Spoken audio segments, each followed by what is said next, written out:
radio wasn't crackling anymore. It was screaming. A raw, guttural scream of 12 men staring into the abyss, their voices shredded by fear and the concussive thunder of enemy RPGs. "Mayday, Mayday! This is Recon 7. We are combat ineffective. Cannot extract. Request immediate CAS." I say again, "Immediate CAS!" The transmission dissolved into static, punctuated by the unmistakable crack-thump of heavy machine guns chewing up the earth around them. 40 clicks from the main base, in a geological depression that tactical maps coldly labeled Kill Zone Alpha, a Marine recon team was being systematically erased. Above them, the sky was a no-fly zone, a lethal umbrella woven from SAMs, and the grim certainty that any aircraft dipping below 5,000 feet wouldn't be coming back. Command was paralyzed. Every pilot on the roster, every hardened veteran of the Warthog fleet, knew it was a suicide run. The math was simple. 12 Marines versus one multi-million-dollar aircraft and its irreplaceable pilot. The cold calculus of war dictated writing them off. But then, cutting through the panicked radio traffic like a scalpel, came a voice. Calm, female, utterly devoid of the hysteria gripping the men on the ground. "Recon 7, this is Warthog 2-1. Hold steady. I'm entering the kill zone." The TOC, Tactical Operations Center, froze. Heads snapped towards the speaker. Who the hell was Warthog 2-1? And why was Captain Reina Vasquez, the diminutive training pilot, everyone dismissed as too delicate for real combat, taxiing her A-10C Thunderbolt II towards Runway 3 without clearance? What followed wasn't just a rescue. It was a symphony of controlled aggression, a masterclass in impossible airmanship, and the shattering revelation that the Air Force's most legendary ghost, the pilot officially KIA 3 years prior, Silent Hawk, was very much alive, and she was flying straight into hell to save a dozen souls nobody else dared to touch. This is the story of Captain Reina Vasquez. This is the story of Silent Hawk. This is the story of the day the kill zone met its match. The 47th Tactical Fighter Wing, call sign Warthog Base, baked under the relentless desert sun. Dust, fine as powdered rust, coated everything. The razor wire, the Quonset huts, the massive hangars, and the rows of hulking A-10C Thunderbolt IIs, affectionately and fearsomely known as Warthogs. These weren't sleek fighters. They were airborne tanks, built for one brutal purpose: close air support, CAS. To fly them, doctrine said, you needed steel in your bones. You needed aggression, resilience, and a tolerance for flying slow, low, and ugly into the teeth of enemy fire. You needed, according to the prevailing wisdom in the Wings Officers Club, to be built like the aircraft you flew. Enter Captain Reina Vasquez, at 5'6", with a frame that looked almost fragile against the Warthog's armored bulk. Reina was an anomaly. Her regulation bun, pulled tight, emphasized the sharp, intelligent angles of her face, but did little to project the brute force expected of a hog driver. At 28, she moved with a quiet, economical grace that seemed at odds with the roaring, vibrating beasts she was assigned to. For 3 long years, her flight log read like a monotonous dirge. Training Sortie 7 Alpha, Desert Range Bravo, basic maneuvers, formation practice, student pilot evaluation. While her male counterparts, men like Captain Viper Morrison and Major Thunder Patterson, racked up combat hours over active war zones, painting their aircraft with mission markings and swapping harrowing tales of SAM dodges and trigger pulls, Reina flew circles. Circles over empty, sun-blasted ranges, teaching green lieutenants maneuvers they'd likely never use against a real, thinking, shooting enemy. The dismissal was systemic, casual, and cutting. The Warthog is a warrior's aircraft, Vasquez, Viper had declared during a pre-flight briefing, his voice dripping with condescension as he'd looked her up and down. Takes someone with granite in their gut, not... Well, whatever you've got. Stick to showing the newbies how not to stall. Leave the real flying to those built for it. Major Patterson, her direct superior and a man whose ego was as thick as the A-10's titanium bathtub, was even more blunt. Vasquez, your file says you're qualified. Paperwork says you can fly the hog. Doesn't mean you belong in a combat zone. training flights, formation practice. That's your lane. Nobody's counting on you for anything that actually matters. Understand? Don't get any ideas above your station. Reina had learned to expect it. She'd mastered the art of the impassive nod, the slight downward tilt of the eyes, the quiet, "Yes, sir," that signaled compliance without conceding defeat. She became the placeholder, warming a cockpit, a necessary administrative function, not a warrior. Her presence was tolerated, barely, a bureaucratic requirement filled. But beneath the surface of quiet compliance, a different war was being waged. Reina Vasquez wasn't just flying circles. She was observing, studying, absorbing. While others saw only a training pilot, she saw a unique vantage point. Unfettered by the relentless operational tempo of the frontline squadrons, she had time. Time to devour after-action reports, AARs, from every KS mission flown in the last 5 years. She didn't just read them, she dissected them. She memorized the tactical nuances, the exact altitude and speed for optimal strafing runs against dug-in infantry, the evasion patterns that worked against specific man-pads, the precise timing needed to suppress daily AA while friendlies broke contact. She knew the performance envelopes of every aircraft on the base, not just the A-10, but the F-16s, the Apaches, their strengths, their weaknesses, their fuel burn rates under combat load. Her understanding went beyond machines and tactics. It went to the marrow of military service. During off-duty hours, you wouldn't find her in the gym or the club. You'd find her in the base medical facility, Ward 7, the recovery unit for combat wounded. She'd bring small, thoughtful gifts, paperback novels, decent coffee, socks, things the PX didn't prioritize. She'd sit with young Marines, their bodies broken, their eyes haunted, and listen. Not with pity, but with a quiet, unwavering presence. She'd help them with letters home, navigate the labyrinthine VA paperwork, or simply sit in silence, a steady anchor in their storm. During lunch breaks, she'd wander the motor pool. If she saw a young grunt struggling with a jammed M4 or a finicky M240, she'd kneel beside him. "Here, let me show you," she'd say, her hands moving with surprising strength and precision as she cleared the malfunction, explaining the mechanics not as an officer, but as a fellow soldier who understood the weapon was their lifeline. "Keep the bolt carrier group clean, Sergeant. Gunk is what gets you killed when you need it most." When pilots returned from particularly brutal missions, faces pale, hands trembling slightly even after the debrief, Reina was there. Not with platitudes, but with strong coffee and a listening ear that offered no judgment, only quiet understanding. "Rough one out there, Captain," she'd ask softly, and if they talked, she listened. If they didn't, she'd just sit, a silent testament to the shared burden.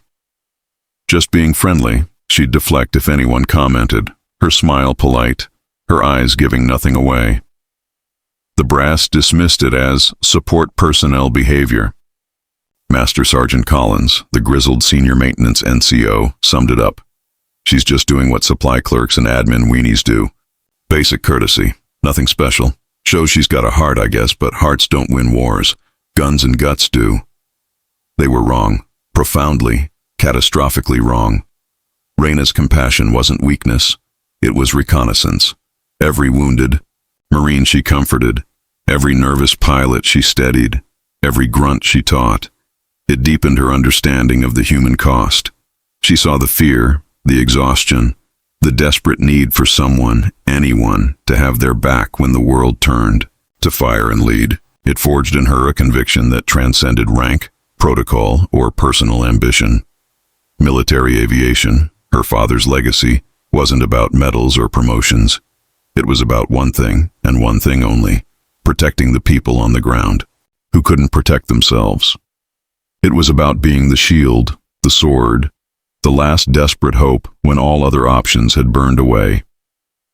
Her father, Captain Elias Vasquez, USAF, had died flying KS during Operation Desert Storm. She was 10. The official notification was sterile. Killed in action. Aircraft lost to enemy fire. No remains recovered. But the small silver charm she kept sewn into the inner pocket of her flight suit, directly over her heart. A stylized bird's wing, held the truth. He'd given it to her on his last leave, his eyes serious. Mija, some flights are about following orders. Some are about glory. But the ones that matter, the ones that count, they're about doing what's right even when it's hard, even when no one's watching, even when it costs you everything. Protect the guys on the ground. That's the only mission that ever truly mattered. The charm, warm against her skin, was her compass, her silent oath. Staff Sergeant Rodriguez, her dedicated crew chief, saw glimpses of the depth beneath the surface. I'd watch her, he'd recall later, wiping grease from his hands. After hours, when the line was quiet, she'd be out here, not just doing the pre-flight checklist. She'd be cleaning the hog, not hosing it down, but polishing it. Running her hands over the GAU-8 housing, checking the pylon bolts with a torque wrench she didn't need to, talking to it under her breath. Like it was alive. Like she was maintaining a covenant. Not just a machine. That bird knew her. You could feel it in the way it responded. She wasn't just assigned to it, she was bonded to it. For a reason I didn't understand. Until that night. 347. Hours. Tuesday. The TOC hummed with the low-level tension of routine. Weather briefings droned on. Patrol assignments were confirmed. Coffee was cold. Then the red phone on the duty officer's desk screamed. It was frantic, fragmented, laced with electronic jamming that turned voices into metallic gargles, but the terror was unmistakable. Recon 7, heavy contact, multiple positions, elevated, RPGs, coordinated fire, Mayday, Mayday, we are pinned, request immediate CAS, combat ineffective, cannot move. The digital map on the main screen lit up like a cancer. A Marine recon team, 12 souls, deep in a narrow, bowl-shaped valley, 40 clicks northeast, designated Grid Echo 7. Intelligence overlays flashed red, ambiguous threat, high. Then, as more fragmented comms trickled in, the assessment, hardened, confirmed ambush, heavy weapons, coordinated null, possible SAM deployment, kill zone confirmed. Major Patterson stormed into the TOC, barking orders. All right, people, wake up. We've got Marines in the shit. Get me options, now. The options were grim. The valley was a textbook kill zone. Steep, rocky walls provided perfect overwatch for enemy gunners. Thermal imaging suggested at least 2, possibly 3, mobile SAM launchers, likely SA-18s or SA-24s, positioned on the high ground, covering every conceivable approach. Heavy machine guns, DSHKs, were bracketing the only possible LZ. The terrain offered zero room for maneuvering. Any aircraft entering that bowl would be silhouetted against the sky, a slow-moving target painted on a radar screen. Sir, Lieutenant Chen, the young intel officer, voice tight with dread, reported. Analysis confirms. Probability of aircraft survival on ingress, less than 15%. Probability of successful KAS run, less than 5%. Extraction viability, 0 without air superiority first. Patterson slammed a fist on the console. God damn it. They're asking for the impossible. We can't send anyone in there. It's a meat grinder. He grabbed the secure line to the wing commander. Sir, it's Patterson. We've got Recon 7 in Echo 7 Valley. It's a full-blown kill zone. SAMs, 8AA, the works. Any KS attempt is suicide. Recommend we focus on recovery ops for after. The unspoken words hung heavy. Write them off. Reina Vasquez stood in the shadows near the back of the TOC, her usual observation post. She wasn't supposed to be there for active combat ops, but no one had thought to shoo her away. She watched the digital map, her mind working with the cold, precise speed of a targeting computer. While Patterson saw only death, Reina saw vectors, angles, timing. She saw the narrow, twisting gully snaking between the 2 primary SAM sites, a corridor barely 200 meters wide at its narrowest point. She saw the radar shadow cast by the eastern ridge.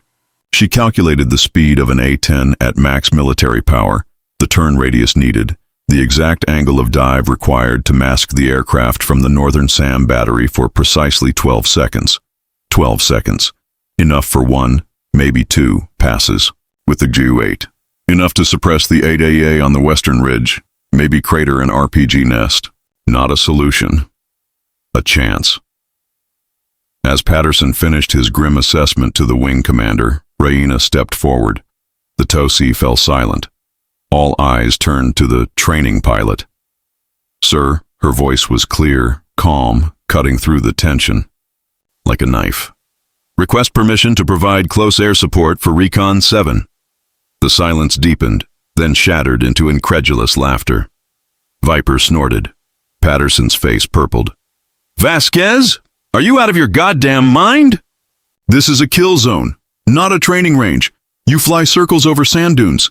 You don't have the experience, the reflexes, the balls for this. Sir, I am fully qualified on the A-10. I am current on all CAS procedures and weapons employment. Qualified. For paperwork, Vasquez. This is real bullets, real missiles, real men dying. You'd be a smoking hole in the ground before you even lined up your first target. Get back to your desk." Reina didn't flinch. She pointed to the digital map, zooming in on the gully. "Sir, there's a corridor here, between SAM Alpha and SAM Bravo. Terrain masking provides approximately 12 seconds of radar blackout on ingress. If the approach vector is held to 327 degrees, plus or minus 0.5 degrees, and speed is maintained at 380 knots. That's not a flight path, Captain. That's a goddamn funeral march. Margin for error is 0. 1 degree off, 1 knot slow, and you eat a SAM. Sir." Reina's voice dropped, low and intense, carrying an authority that silenced the A-room. "Those Marines don't have time for a perfect solution. They need someone willing to try an imperfect one. Right now." The argument might have raged, might have ended with Reina confined to quarters, but the radio crackled again. The voice was weaker now, ragged, the sound of a man bleeding out over the mic. "Tactical Command. This is Recon 7 Actual. Sergeant. First Class Miller. Down to final mags. Casualties. 3 KIA.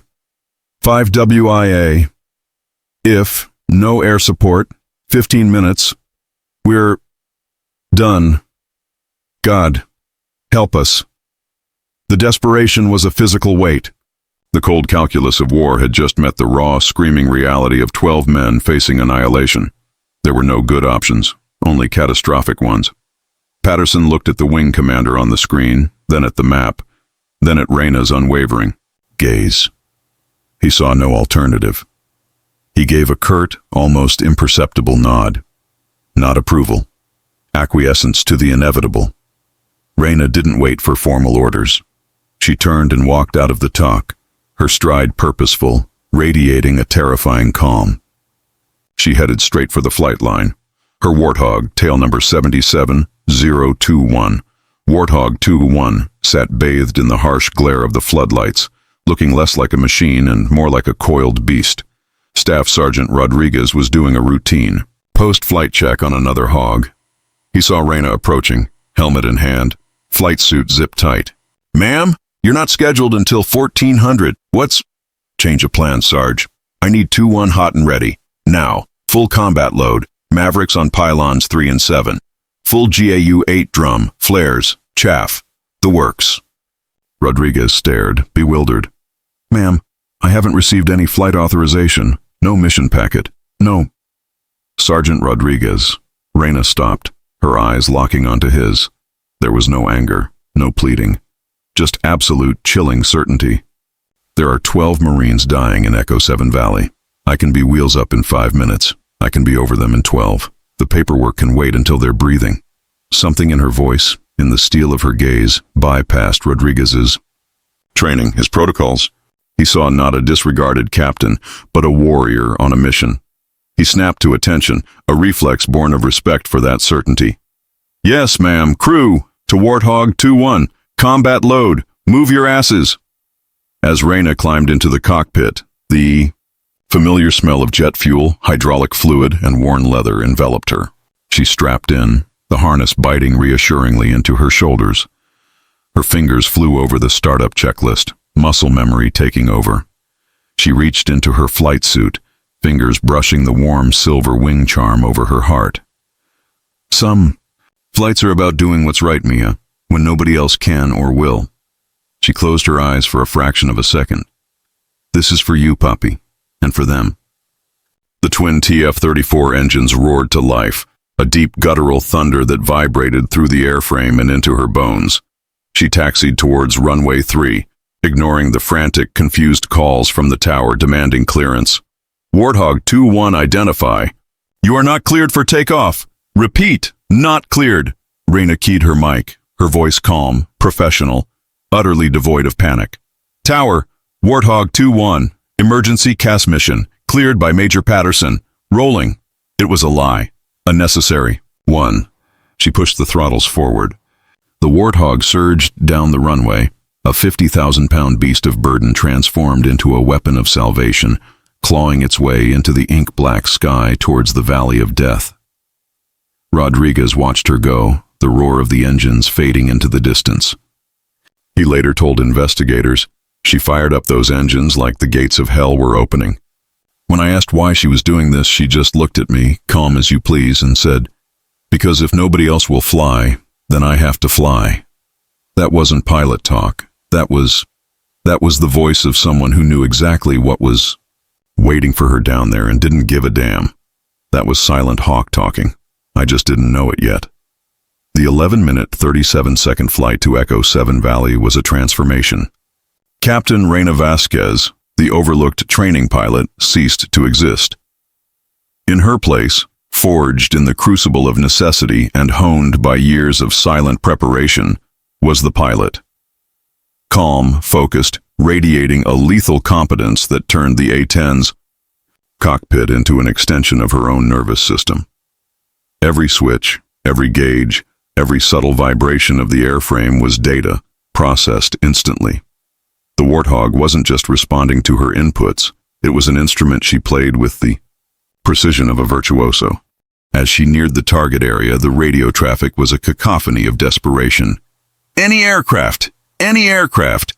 This is Recon 7, taking heavy casualties. Ammo critical. We need help now. Reina keyed her mic, her voice cutting through the chaos. Like a laser, calm, professional, utterly in control. Recon 7, this is Warthog 2-1. I am 2 minutes out. Marking targets now. Hold tight. The response was immediate, laced with disbelief and terror. Warthog 2-1, be advised, area is hot. Multiple SAM sites. Coordinated LA. Multiple aircraft warned off. Extreme danger. Abort! Abort! Reina's reply was simple, final, echoing with the weight of her father's legacy. Copy all, Recon. 7. I'm coming in anyway. What happened next would become legend, dissected in Pentagon briefings and whispered in squadron ready rooms for decades. It wasn't just flying. It was aerial ballet performed on the edge of a razor, choreographed by a mind that saw the battlefield in 4 dimensions. She descended like a specter, hugging the deck, flying barely 50 feet above the rocky valley floor. The terrain wasn't just scenery, it was her shield. She used every fold, every ridge, every boulder to mask her approach from enemy radar. She flew the narrow gully Reina had identified on the map, threading the needle between the 2 SAM sites. The margin was, as Patterson had screamed, 0. A deviation of half a degree, a dip of 5 feet, and she'd be painted, tracked, and dead. The sky erupted. Tracers from heavy machine guns stitched the air around her, glowing red and green in the pre-dawn gloom. Then came the SAMs. 2 streaks of fire, smokeless and deadly, lanced up from concealed positions on the western ridge. Proximity fuses detonated, filling the air around the Warthog with shrapnel. The aircraft shuddered violently as fragments pinged off the armored fuselage, the distinctive clang audible even over the engine roar. Warning lights flashed. Missile launch, missile track.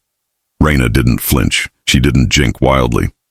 She held her course, her hands steady on the stick and throttle, making micro-corrections, trusting the terrain, trusting her plan, trusting the beast beneath her. She flew through the fragmentation cloud. Then she was in the bowl, the kill zone. Below her, tiny figures in marpat clung to rocks, returning fire with desperate, sporadic bursts. Above them, muzzle flashes winked from the ridgelines. Contact. Contact! Reina's voice was sharp, focused. AA! Western Ridge, Grid Echo 7 Alpha, engaging! She rolled the Warthog onto its back, the world spinning outside the canopy. The nose dipped. The massive GAU-8 Avenger cannon, mounted directly under the cockpit, came alive. Brrrrt! The sound wasn't just loud, it was a physical force, a deep ripping thunder that echoed off the valley walls, earning the A-10 its other nickname.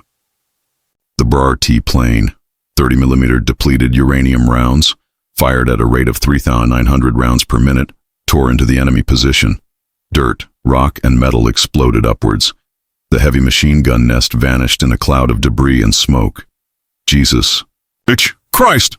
A Marine voice, raw with disbelief and sudden hope, crackled over the net. She's in the kill zone! She's taking out their heavy weapons! Reina didn't pause. She pulled up, the G-forces pressing her into her seat, and rolled again, lining up on the northern ridge where RPG teams were repositioning. SAM site Northern Ridge, Grid Echo 7 Bravo, Fox 2. She squeezed the trigger. A Maverick missile, guided by her laser designator, streaked from the pylon, a streak of fire that impacted with a satisfying crump, silencing the threat. Her second pass was even more audacious.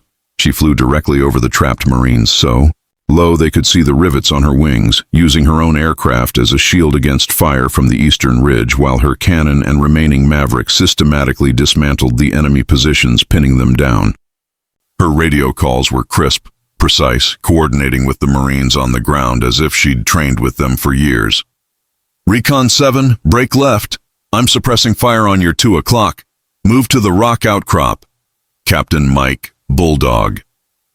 Sullivan, the Recon 7 commander, bleeding from a shrapnel wound but still commanding, was trying to place the voice. The calm under fire, the tactical brilliance, the sheer impossible audacity. It triggered a memory, deep and almost mythical. Warthog 2-1, confirm your call sign. You're flying. You're flying like Silent Hawk. The name hit the radio net like a shockwave. Silent Hawk.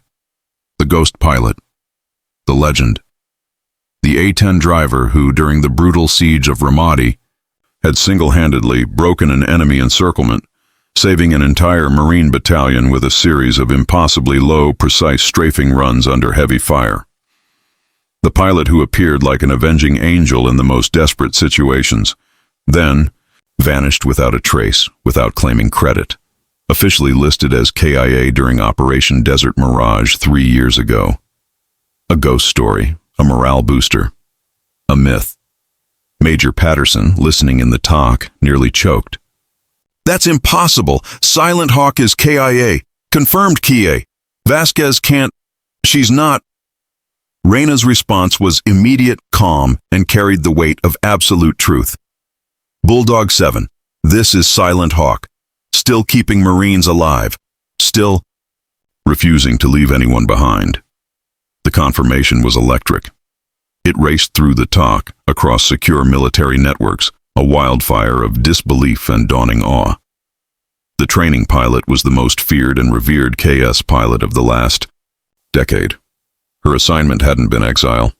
It had been deep cover, a ghost walking among them, honing her skills, waiting for the moment when only the ghost could save the day. Sullivan's voice, thick with emotion, crackled back. Silent Hawk, my entire battalion from Ramadi, we're all still here because of you. Our families. They exist because you refused to let us die in that desert. Thank you. As Reina's final pass silenced the last significant threat, clearing a path, the whump, whump, whump of approaching MH-60 Blackhawks filled the air. Silent Hawk, this is Lifeguard 1-1, inbound for Cassavac. LZ is green thanks to you, Ace. Reina circled high, her Warthog now scarred with shrapnel marks and scorched paint, acting as top cover as the helicopters descended, hoisted the wounded and the dead, and lifted away to safety. 12 Marines, written off minutes before, were going home. Her mission complete, Reina turned her battered Warthog towards home. But the secure radio crackled.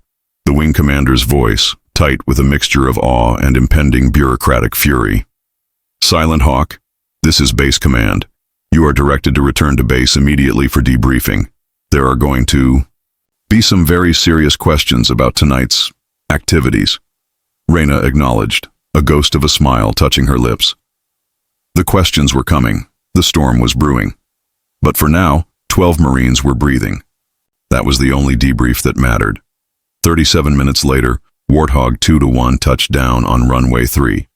The engines wound down with a sigh, but the silence was deafening. The entire flight line was there. Pilots, mechanics, NCOs, even the wing. Commander himself stood in stunned silence as Reina Vasquez, still in her flight suit, helmet under her arm, hair damp with sweat, walked down the ladder. The eyes that met her weren't the dismissive glances of yesterday. They were wide with disbelief, dawning respect, and for some, like Viper Morrison, profound shame. Viper pushed through the crowd, his usual swagger gone, replaced by a pallor. He stopped in front of her, unable to meet her eyes. "Ma'am, Captain Vasquez, I owe you an apology. We all do. We had no idea who you really were." Reina looked at him, then at the sea of faces, the young pilots who represented the future, the hardened veterans who'd underestimated her, the mechanics who kept the beasts flying. Her expression was weary, but resolute. "Captain, you weren't supposed to know. That was the point of the cover assignment." "But why?" Viper pressed, genuine confusion replacing his shame. "Why hide what you're capable of? Why waste yourself on training flights?" Reina's gaze swept over the young lieutenants, their eyes shining with a new kind of respect, a hunger to learn. "Because the moment you start flying for recognition," she said, her voice low but carrying, "instead of results, you stop being effective at keeping people alive. I owe a debt to the men and women on the ground. Sometimes legends don't retire, they just change their call signs and wait for the next crisis." The debriefing was a marathon, 4 hours. 3 intelligence agencies, CIA, DIA, JSOC liaison, grilled her on her death, her cover, her unauthorized mission. 2 wing commanders demanded to know why she hadn't revealed herself sooner. A bewildered personnel officer tried to reconcile her KIA status with the very alive woman sipping water in the conference room. Reina answered with calm precision, revealing only what was necessary, citing operational security and need to know with the authority of someone who had operated at the highest levels of classified warfare. The official story? Clerical error during Desert Mirage. A cover blown. A pilot reassigned for her own safety and to leverage her unique skills and training. The truth, that she had chosen the shadows, chosen to prepare the next generation while remaining ready to answer the call, remained largely unspoken, understood only by those who truly grasped her sacrifice. When it was over, Reina walked back to the flight line. Her Warthog, 77-021, was surrounded by Rodriguez and his crew, documenting the battle damage, scorch marks from near-miss SAMs, stress fractures from high-G combat maneuvers, dents from shrapnel. It was a mess, but it had brought everyone home. "Ma'am," Rodriguez said, looking up from his clipboard, a grin splitting his grease-stained face. "This bird took a hell of a beating tonight. Gonna need some serious TLC.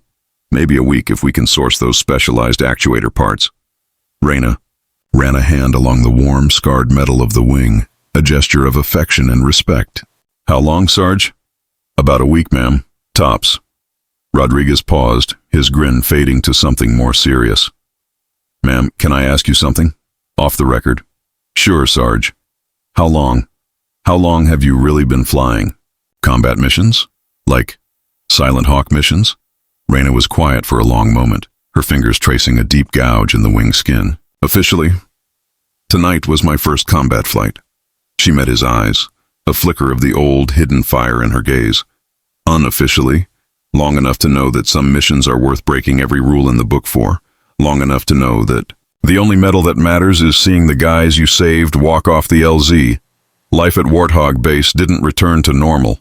It was irrevocably changed." The meaningless training flights Reina conducted became the most sought-after events on the base. Young pilots didn't just learn maneuvers, they learned the why behind them, the split-second decisions made under fire, the mental discipline to hold a dive while tracers walked towards you. Reina taught them not just to fly the A-10, but to think like a KS pilot, to see the battlefield through the eyes of the grunt on the ground, to understand the weight of the trigger pull, to value precision over bravado. Lieutenant Sarah Phoenix Williams, a talented but nervous new pilot, approached Reina after a grueling simulated CAS exercise. "Ma'am, how do you find the courage to fly into places like Echo 7, where survival seems impossible?" Reina looked at the young woman, seeing her own younger self, full of doubt. "You don't find courage, Lieutenant," she said softly. "You just decide. You decide that the lives of the people counting on you matter more than your fear, more than your career, more than your own skin. That decision, that's your armor." The respect was universal, but it came with complications. The Pentagon wanted her back in active combat squadrons, leading strikes. Defense contractors wanted to pick her brain for tactical innovations. Historians wanted to document missions still buried under layers of classification. Colonel James Mitchell, the new wing commander, Patterson had been quietly reassigned, summoned her. "Captain Vasquez," Mitchell began, respect evident in his tone. "Your country needs pilots with your capabilities on the front lines. This training assignment, it was meant to be temporary cover. You're wasted here." Reina looked out the window at the flight line. Young pilots were practicing formation flying over the desert, the same desert where she'd spent 3 years in exile. "Sir, with respect, this base needs instructors who can prepare the next generation for what they're actually going to face. Not textbook scenarios, real chaos, real fear, real consequences. Training them properly. That's also serving my country. Every pilot I send out ready is another family that doesn't get that knock on the door because of a preventable mistake. That doesn't feel like waste to me, sir." Mitchell studied her, seeing the unshakable conviction. He nodded slowly. "Understood, Captain. Carry on." Her routine remained largely unchanged. Early arrivals, late departures, lunch alone, reviewing mission tapes and AARs. But the solitude was now punctuated. Pilots sought her counsel. Mechanics discussed armor modifications inspired by her battle damage. Marines from Echo 7 and others who recognized her voice from past, unacknowledged rescues visited the base, shaking her hand, their eyes saying what words couldn't. Late at night, she'd still walk to the flight line. She'd sit beside her. Repaired Warthog 77021, now sporting fresh paint and a new subtle kill marking, a stylized hawk's wing. She'd touch the silver charm over her heart, thinking of her father, of the Marines in Echo 7, of the quiet power of service in the shadows. A package arrived, addressed simply to Silent Hawk, Warthog Base. Inside, carefully folded, was an American flag. Tucked within its folds was a handwritten note from Captain Sullivan. "Silent Hawk, because of you, we're home with our families. Because of our families, your mission continues. We will live boldly. Semper Fi." This story, Operation Zero, Nightfall, the Echo 7 rescue, the unmasking of Silent Hawk. It is not merely a tale of one pilot's unauthorized flight into a heavily defended valley. It is a dissection of a fundamental, often ignored truth about human potential and the nature of true service. It is about the chasm between being qualified and being ready. Qualified is a checkbox. Ready is forged in the silent crucible of preparation, observation, and unwavering commitment, often performed far from the spotlight.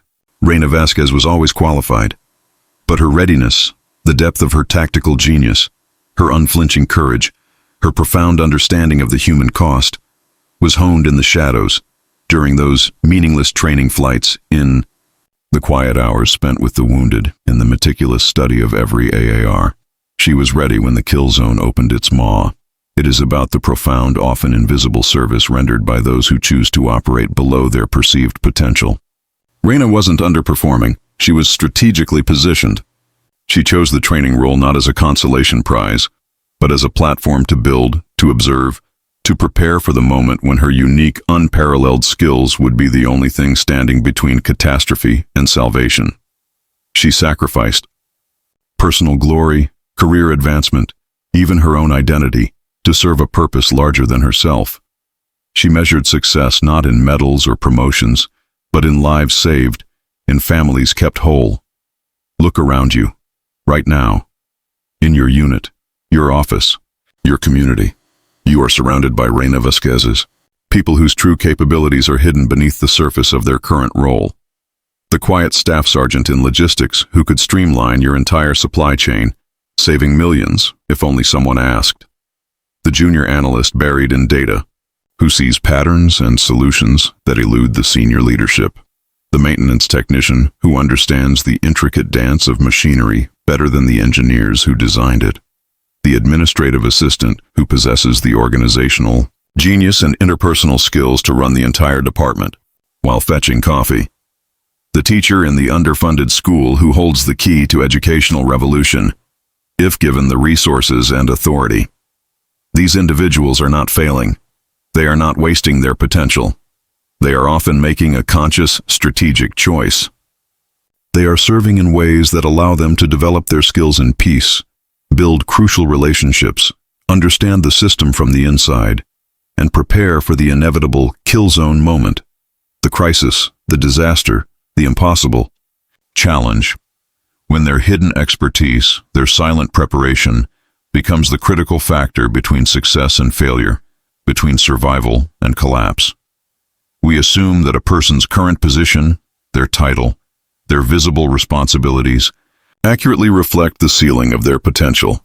We dismiss the support staff, the back office, the quiet ones, as lacking the capacity for greater things.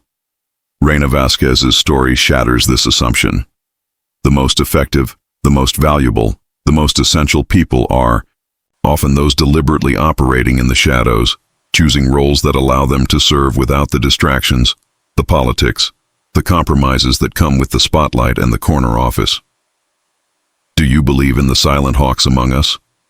Reina Vasquez's story isn't just about a daring rescue. It's a mirror held up to our own lives, our teams, and our world.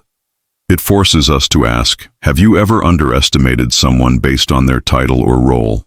Share your story in the comments below.